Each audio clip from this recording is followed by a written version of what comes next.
विपक्ष के हमले का जवाब देने के लिए बुलाई गई बीजेपी संसदीय दल की बैठक में आज प्रधानमंत्री ने बीजेपी सांसदों को संबोधित करते हुए आरोप लगाया कि विपक्ष विमुद्रीकरण को लेकर देश में अफवाहें फैला रहा है। वहीं वित्त मंत्री अरुण जेटली ने कहा कि पुराने जो नोट हैं उनके बदले होने से सबसे ज्यादा फायदा देश के गरीबों को मिलेगा और बैठक में विपक्ष पर पलटवार करने की भी रणनीति बनाई गई। देश में पुराने नोटों को बंद करने के फैसले पर विपक्ष संसद में हंगामे पर अड़ा है। विपक्ष के हमले पर संसद के अंदर और बाहर पलटवार करने की रणनीति तय करने के लिए मंगलवार को बीजेपी संसदीय दल की बैठक हुई। बैठक में पीएम मोदी ने कहा कि ये फैसला अंतिम नहीं बल्कि काले धन और भ्रष्टाचार के खिलाफ लंबी, गहन और निरंतर लड़ाई है जो आगे भी जारी रहेगी और इसका लाभ गरीब लोगों और आम जनता को मिलेगा। पीएम ने कहा कि जाली नोटों और भ्रष्टाचार के कारण सबसे ज्यादा परेशानी गरीबों, निचले वर्ग और मध्यम वर्ग को उठानी पड़ती है और उनकी सरकार देश को इन बुराइयों से मुक्त कराने और अर्थव्यवस्था को मजबूत करने की दिशा में काम कर रही है। जो कालाधन भ्रष्टाचार है इसके खिलाफ गहरा संघर्ष, लंबी संघर्ष और तीव्र संघर्ष करना हमारा मकसद है, ये भी माननीय प्रधानमंत्री जी ने कहा। बैठक में फैसले के पक्ष में एक प्रस्ताव पारित कर प्रधानमंत्री को साहसिक फैसले के लिए धन्यवाद दिया गया। प्रस्ताव में कहा गया है कि कालेधन के खिलाफ इस ऐतिहासिक कदम को जनता का समर्थन हासिल है। वित्त मंत्री अरुण जेटली ने संसदीय दल की बैठक को संबोधित करते हुए सांसदों को इस कदम के विभिन्न पहलुओं की जानकारी दी और बताया कि इससे अर्थव्यवस्था को किस तरह लाभ पहुंचेगा। उन्होंने कहा कि 70 साल में किसी सरकार में इसको लागू करने की शक्ति नहीं थी, लेकिन पीएम मोदी ने ये कर दिखाया।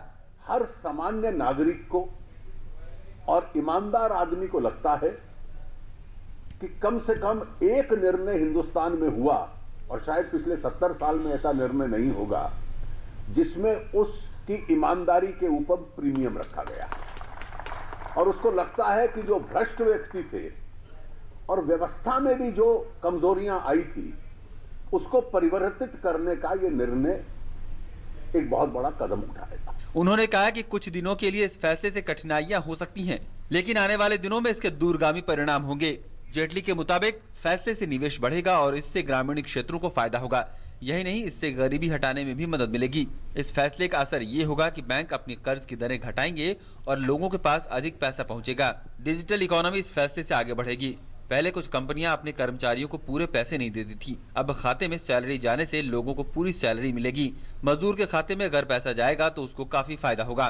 ये जो आज ग्रामीण क्षेत्र पिछड़े हैं क्योंकि हम पूरा निवेश नहीं कर पाते, क्या देश के पास इतने साधन होंगे कि उस दिशा में हम लोग निवेश कर पाए?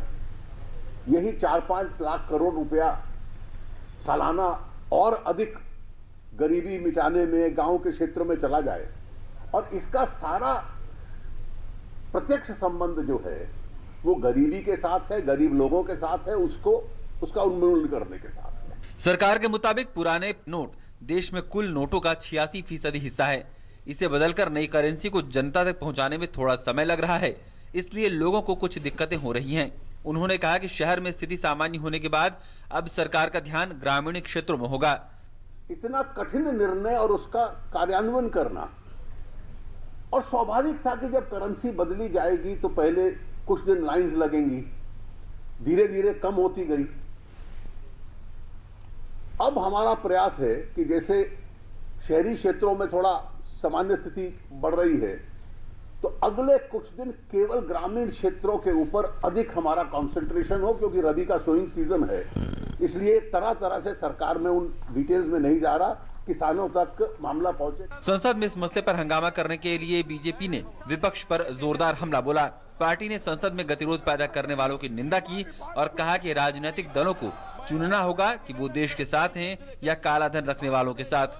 BJP condemns the malicious efforts by some political parties who are desperate to provoke violence and chaos, having been rattled by the widespread support of the people to the government's initiative and bent upon disturbing the proceedings of the parliament on one pretext or other. They have to choose whether they stand by the people of India, the government, or they will support the black money hoarders.